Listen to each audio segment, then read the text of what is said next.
Saudações a todos e todas, bem-vindo, bem-vinda para o nosso curso Novos Paradigmas Conscienciais. Nessa aula de hoje, a gente vai falar um pouquinho sobre como romper paradigmas.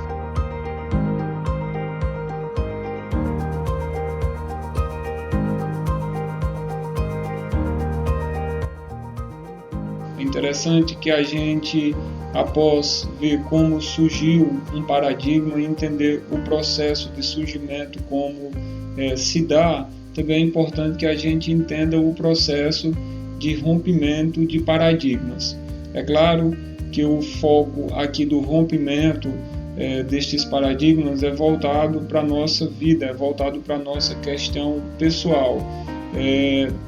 Exatamente dentro daqueles paradigmas que a gente viu, a gente está focando um pouco nos paradigmas de cunho pessoal, porque entende-se que quando a gente presta atenção nessas crenças, no nosso software, no nosso mindset, na nossa estrutura mental, na forma como a gente vê, organiza, entende as questões, e a gente passa a colocar um novo olhar e fazer essa modificação, de uma certa forma, os paradigmas sociais também começam a se modificar, porque a gente vai levando mais consciência, vai levando mais informação, né? E dessa forma a tendência é que outras pessoas também passem a assimilar um pouco dessas informações que a gente pega no nosso dia a dia, dada pelas consequências de nossas mudanças, né? Porque quando a gente muda a nossa forma de ver o mundo, naturalmente os hábitos, a forma de enxergar as situações, de agir diante da vida também passa a se modificar, tá bom? Então a nossa proposta dessa aula é justamente falar um pouquinho sobre essas origens, falar um pouco sobre a mente de principiante, observarmos aqui como nasceu o surgimento do paradigma entre ciência e espiritualidade. A gente poderia pensar, mas então por que não focar no surgimento do paradigma entre duas outras vertentes? Porque essas aqui, para nível de compreensão, de entendimento, é um ponto crucial que vai ser fundamental para a abordagem do que a gente quer falar, tá bom? E aí vamos ver o início da transição, vamos ver uma forma de como mudar o nosso sistema de crença com base em diversas abordagens. Esses últimos tópicos aqui é bastante interessante, porque a gente vai ver um pouco dos estudos, das compreensões, né, das ideias, de tudo que se tem relacionado hoje, já do que a ciência já vem contribuindo, que dá possibilidade para que a gente possa fazer essa mudança na nossa vida, tá bom? Então, chegando aqui no tópico rompendo paradigmas, todos esses pontos aqui serão abordados nesta aula de hoje. Todos esses pontos serão estruturados daqui para frente para que a gente possa tratar um por um, tá bom? Para que a gente vá assimilando melhor o nosso conhecimento, tá bom? O paradigma conservador. Nas aulas passadas, a gente viu o surgimento, né, de determinados tipos de paradigmas, e esse aqui a gente pode assimilar. Quando se fala num paradigma conservador, ele vem desse cunho científico, né, porque ele acaba corroborando em diversos outros tipos de setores, né, em diversos tipos de campo, como eu falei, como na política, como na nossa sociedade, como na questão da saúde, como no paradigma educacional. Então, todas essas consequências, elas são drasticamente observáveis. Tanto que tem aí a citação que fala que justamente que a herança dessa forma de ver o mundo, né, através desse paradigma, principalmente o científico, trouxe graves consequências tanto para a educação, porque houve, de uma certa forma, a fragmentação do pensamento, bem como a supervalorização de determinadas disciplinas. A gente pode observar que dentro das nossas escolas, né, dentro do ensino público, existe uma supervalorização, que uma determinada disciplina é mais interessante que outra. Por exemplo, matemática é muito mais interessante do que artes, e coloca essas duas coisas como em grau de importância, uma lá embaixo e outra bem em cima, né? E se você parar para pensar em termos práticos para pessoas que não utilizam nada da matemática enquanto profissão, porque no dia a dia a gente utiliza sim, mas relacionado a uma pessoa que vive da arte, que vive, que se expressa, então se você pergunta para essa pessoa, ela certamente vai dizer que para ela seria mais interessante se ela fosse estimulada desde criança a ser incentivado a desenvolver a arte. Então, percebam que aqui também não é um efeito de comparação que eu estou tentando fazer, é apenas um tipo de reflexão, exatamente de acordo com essa citação, para que a gente raciocine um pouco no sentido de compreender por que a gente não é incentivado, principalmente nessa fase educacional na escola, a fazer aquilo que realmente a gente ama, realmente aquilo que a gente gosta. Claro que quando a gente é criança, a gente não sabe muito bem ainda as aptidões que a gente vai se predispor a fazer mais tarde na vida. Porém, se a gente fosse estimulado, incentivado a buscar isso desde cedo, exatamente aproveitando essas disciplinas, a coisa poderia ser mais interessante. Por isso que vai ter uma abordagem para frente só voltado para essa relação da inteligência, da escola, desse tipo de paradigma, tá bom? E aí também há uma questão, outra consequência, a desvalorização do diálogo, né, da interação, do compartilhar, cooperar, da própria religião, o afastamento entre ciência e a sociedade, entre a técnica e a política, a aculturação e os valores individualizados, a visão fragmentada do corpo. Essa aqui é um ponto assim bastante crucial para o nosso entendimento de todos esses pontos que a gente já está falando e vai falar um pouquinho mais para frente, porque isso tem consequências assim enormes na nossa saúde, na nossa forma de observar, de entender, de compreender no nosso sistema de saúde como um todo. A alienação do homem e da mulher com a natureza, o texto é uma citação que nos finais vai ter as referências de tudo. Exatamente essa separação que houve drástica, né, da relação do ser humano com a natureza também cria muitas consequências em diversos sentidos. Os principais, creio eu, são os ambientais, que é o que está acontecendo hoje no mundo, né? Porque a gente não tem valorizado os nossos recursos naturais, não temos valorizado a natureza. De uma certa forma, o próprio sistema educacional também com isso incentiva pouco ou quase nada, dependendo da instituição que você vai estudar, essa questão de que não basta só estudar o meio ambiente, é isso, tem muito mais de profundidade, de relação, de conexão entre nós e a própria natureza. Vai ter umas aulas mais para frente. Claro que isso já faz parte de um estudo mais aprofundado, que faz parte de um outro curso mais aprofundado na dimensão ecológica, que a gente vê, que a gente fala bastante sobre isso, mas aqui é só para que a gente tenha uma visão um pouco mais básica, mais superficial mesmo, né? O trabalho com si e com o outro. Então, isso aqui só alguns pontos, se a gente fosse citar, pegar todos eles aqui e falar e discorrer sobre eles, certamente iríamos passar muito tempo, porque realmente aí são discussões, são pontos assim de várias áreas do conhecimento que a gente pode sim, em momentos mais para frente, em outros momentos mais oportunos, com conteúdos no site, aqui mesmo, no canal, em outros locais, falar um pouco mais. E aí, tudo tem um início. E aí é interessante também que dentro de todas essas compreensões, de todos esses entendimentos que a gente vai fazer, entender isso, tudo tem um início. É uma coisa muito, muito óbvia, assim, e vai ter pessoas, evidentemente, que vai dizer que nem tudo tem um início, né? Mas aqui é simplesmente para que a gente coloque isso como se fosse um antivírus, né? que sempre que quando a gente vê uma situação, vê algo na vida acontecendo e já tenha uma tendência a fazer um julgamento, ou a nós mesmos, algum tipo de emoção, algum tipo de atitude, né? Qualquer comportamento nosso, a gente sempre lembrar disso, ativar esse antivírus. Tudo tem um início.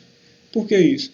Porque quando a gente compreende que tudo tem uma origem, que tudo tem um início, a gente de uma certa forma já quebra parte do nosso julgamento por entender que isso teve um início. E detalhe, esse início ele foi influenciado não apenas por uma coisa, provavelmente não é uma única causa, provavelmente são várias causas que facilitaram, que possibilitaram aquele acontecimento. E principalmente que esse acontecimento ele pode levar um tempo para acontecer, como é o caso dos paradigmas que a gente vê que passam um tempo para se formar.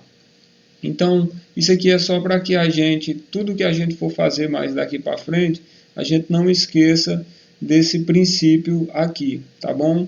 Porque quando a gente não sabe do início, quando a gente não conhece a nossa história, a gente deixa de notar alguma coisa. E às vezes essa percepção, às vezes esse detalhe faz uma diferença enorme na nossa compreensão mais para frente, tá bom?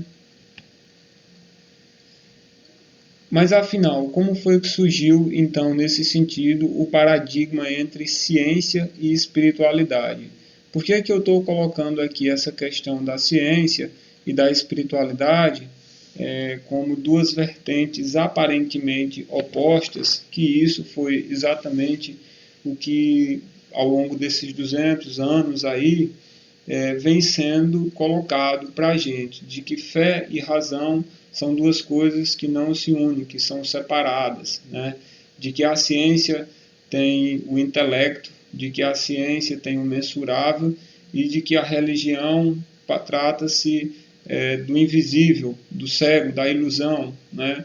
Então, essa visão, né, esse paradigma que foi construído ao longo dos últimos anos, tipo, especialmente desses últimos séculos, né, criou, de uma certa forma, consequências irreparáveis, assim como um todo, em diversos setores para muitas pessoas. Porque quando a gente, de uma certa forma, tenta colocar ciência de um lado e religião de outro, muitas pessoas, por ter um certo preconceito às práticas religiosas, às práticas espirituais, acaba deixando de buscar um certo sentido para si e para a vida. Isso pode explicar, inclusive, porque se a gente for pensar nesse sentido, né, pode explicar porque alguns países que são muito bem desenvolvidos economicamente, enfim, diversos setores, têm uma taxa muito alta de suicídio de pessoas antidepressivas que consomem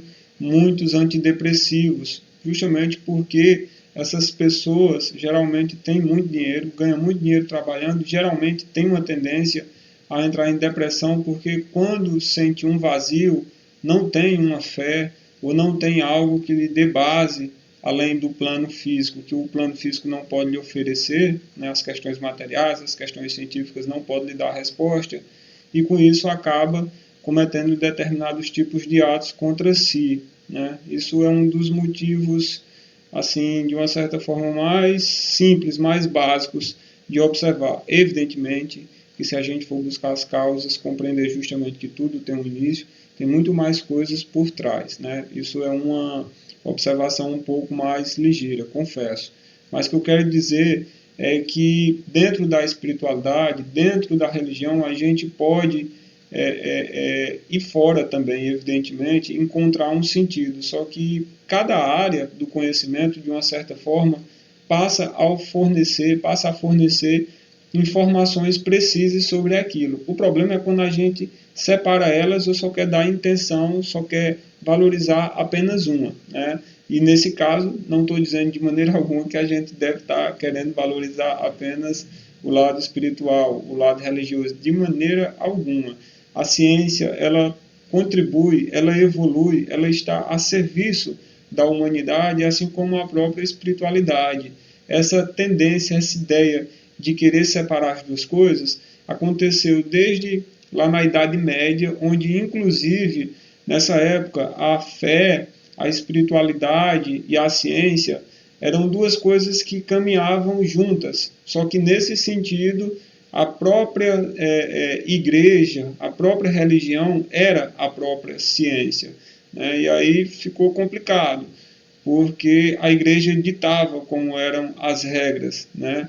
Então existia uma relação realmente de poder muito forte, e quando alguns cientistas, né, filósofos, começavam digo cientistas no sentido de pessoas que estavam pesquisando, investigando a natureza, os astros, né, como Copérnico, Galileu, todas essas pessoas, Bruno, eles foram de uma certa forma não, foram excomungados e foram condenados ao fogo eterno do inferno. Então você veja que já a relação de medo também imposta pela religião começa a ser colocada aí.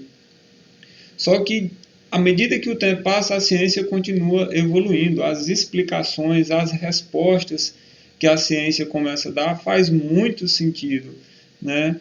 E aí há todo um processo desde Newton, Descartes, inclusive o próprio Newton, o próprio René Descartes, foram cientistas que tinham uma fé muito grande em Deus, na espiritualidade, e tentavam, de uma certa forma, responder essas perguntas, responder, entender o que era Deus, e com isso começavam a desenvolver arcabouços teóricos, matemáticos precisos, que ajudou muito a ciência nos últimos anos, né, nesses últimos séculos, porque funciona, tá certo? Então, isso é só para a gente entender que o processo antigamente era uma coisa só, depois houve essa ruptura, né? E aí, depois dessa ruptura, esse paradigma, um paradigma cartesiano de fragmentar as coisas, isso funcionou muito bem, porque para você ter determinados tipos de explicações sobre doenças, sobre determinados fenômenos que acontecem com a natureza, sobre os movimentos dos astros, e tudo poder ser explicado de forma matemática, empírica, isso trazia respostas, e chegou a uma compreensão de que o ser humano agora tinha esse poder nas suas mãos, tinha a ciência para trazer todas as respostas. Então, e aí nesse sentido, o lado da fé, da religião nesse sentido foi sendo deixado de lado, e só as pessoas que realmente sentia no seu coração a necessidade de poder exercitar, o faziam. O fato é que a igreja continua existindo, claro, felizmente, porque isso é importante também, essa construção, é importante que exista essas vertentes para poder firmar o seu lado, para que chegue um momento, quando a humanidade atinja um nível de maturidade suficiente, tanto de moral, mas também de conhecimento, a gente vai começando a unir essas duas vertentes que aparentemente são opostas, mas que na verdade, quando a gente para observar, fazem parte do mesmo plano e que se complementam de forma muito bonita. Então, essa, creio eu, ser uma discussão que já foi muito abordada por diversos outros pensadores, pesquisadores. Aqui apenas a ideia é que a gente faça um breve resumo, assim, uma discussão, e pense um pouquinho sobre isso, né, e saber que isso teve um início, né, e de uma certa forma também começa a surgir um momento de transição, né, e aí a gente vai observar,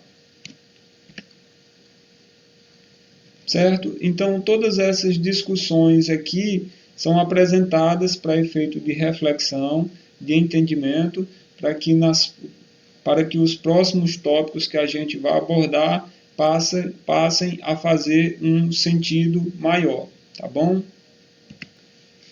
O início da transição. Então, quando foi que começou a haver uma transição? Quando foi que começou a haver pelo menos especulações de que a ciência e a espiritualidade elas poderiam de uma certa forma se unir, se tocar? Vejam só, se a gente fosse fazer um histórico, tipo observar a linha do tempo dessa relação da história entre ciência e religião, né, e espiritualidade, um ano que iria estar em ascensão, um ano que iria estar representado nessa linha do tempo, vários anos, é claro, mas o ano de 1905, com Max Planck observando a energia dos corpos negros, como é que elas funcionavam, né? Os corpos negros, aqui para efeito de entendimento, são objetos dentro dessa visão científica, né, que se coloca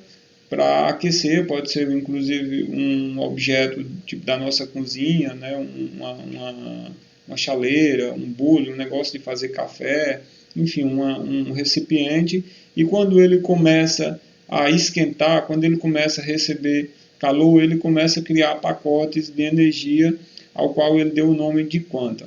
Beleza, até aí houve alguns fenômenos interessantes que já começou a intrigar um pouco as percepções de como se comportava o mundo micro, né, de como se comportava as moléculas, os átomos, enfim. E aí, nesse sentido, quando chega em 1935, fizeram uma experiência chamada a experiência da fenda dupla, tá bom? E essa experiência da fenda dupla, de uma certa forma, colocou em xeque todos os pilares do materialismo científico. A gente pode dizer que tem vários pilares num tipo desse materialismo que foi criado, que foi desenvolvido, estruturado ao longo desses últimos anos, e essa experiência nada mais mostrou que a intervenção do observador ela passa a ter uma influência na matéria.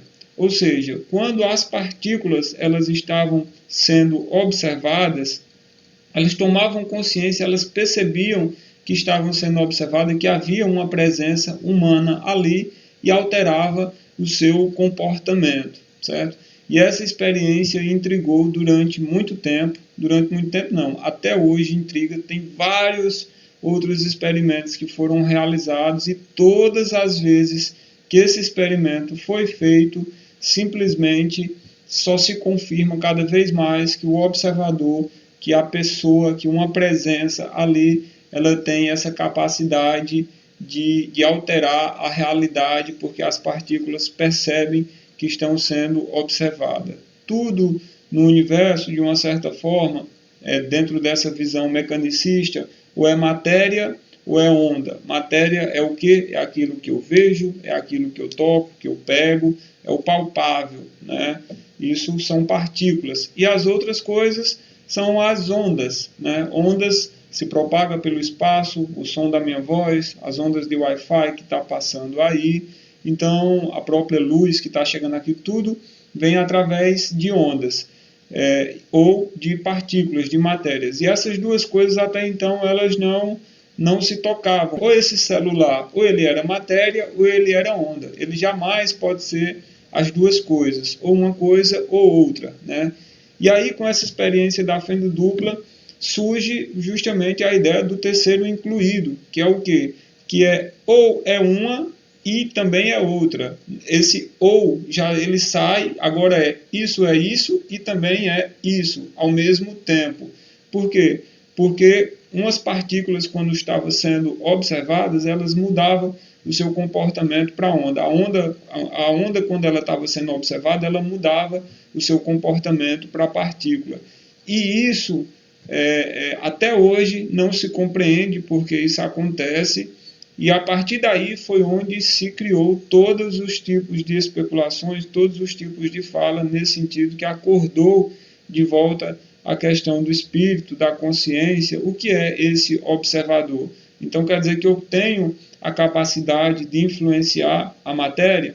É verdade, é claro que muitos céticos, muitos cientistas não concordam com isso, e questiona. Só que ficou inegável que as bases do paradigma científico de que as leis mecânicas para explicar o mundo macro, ela não se aplica no mundo micro. Não há, os cálculos simplesmente não batem. Houve diversos físicos, como o Stephen Hawking, por exemplo, que tentou, o próprio Albert Einstein também, que morreram tentando criar uma fórmula, uma teoria que conseguisse unir essas duas explicações, mas não conseguiram, porque sempre começa a surgir paradoxos, porque o mundo macro se conforma de um jeito, se comporta de um jeito, e o mundo micro se comporta de outro. Porém, no meio desses dois mundos, o que é que existe? Existe a presença do observador. E essa presença desse observador, ele consegue interagir, ele consegue fazer com que essas duas vertentes passem a se unir de uma certa forma. E aí, nesse sentido, o que gera esse paradoxo é o próprio observador, e ele próprio tem a chave para quebrar isso, né, à medida que compreende que essas duas coisas fazem parte de uma realidade que a gente ainda pouco compreende, é verdade, mas acordou e trouxe para o meio acadêmico, trouxe sim para o meio científico essa discussão novamente. E, de uma certa forma, acredito que vai levar um tempinho também para que cada vez mais esse questionamento, essa ideia, né, as consequências dessa nova transição, desse novo paradigma que está surgindo, possa fazer efeito, mas possa se fazer presente na nossa sociedade. Por exemplo, já pensou se na escola as crianças passassem a estudar física quântica, pelo menos esses experimentos, e passassem a teorizar, e os professores passassem a instigar eles a pensar sobre isso, sobre a nossa capacidade de co-criadores, de observadores, não precisava nem usar termos que muitos cursos utilizam por aí. Bastava utilizar, você é um observador.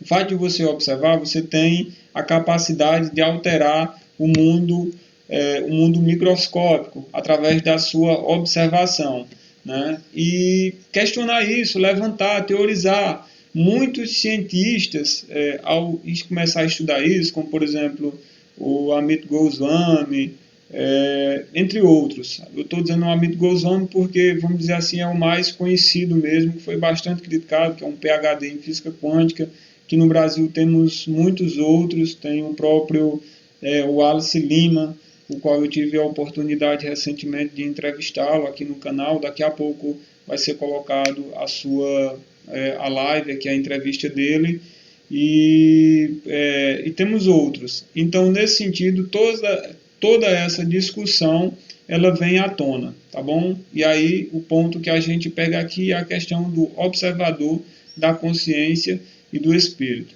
Pessoal, não cabe aqui a gente se ater muito a mostrar como é a experiência, como foi. Isso aí eu sempre vou deixar links na descrição para que vocês possam visualizar. Inclusive nesse canal já foi citado para vocês entenderem um pouquinho o processo. Aqui eu passo as informações.